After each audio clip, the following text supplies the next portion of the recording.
না রে, আমি ছাড়বো না তো। আমি কি বলবো তুই জুতো ছাপ করছিস? হ্যাঁ, আমি কোনোদিনও বলবো না যে শানু জুতো ছাপ করছে, কারণ জানে। হুম। তো গাইস, তোমরা দেখতে পাচ্ছ শানু এখন জুতো ছাপ করছে খুব মস্ত আনন্দে, খুব মনোপ্রাণ দিয়ে জুতো ছাপ করছে।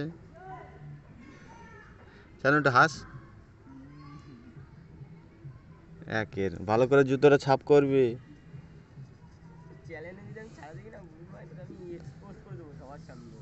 হ্যাঁ, তুই একা ফটকো, কিচ্ছু হবেও না। ভালো করে কর, ভালো করে। এই তো আমার জুতোটা ছাপ করে দিস তো, 10 টাকা দেবানি। কি বলিস, করবি? ফেসবুকে লাইভ করতেছিস? না না, নোটিফিকেশন রয়েছে।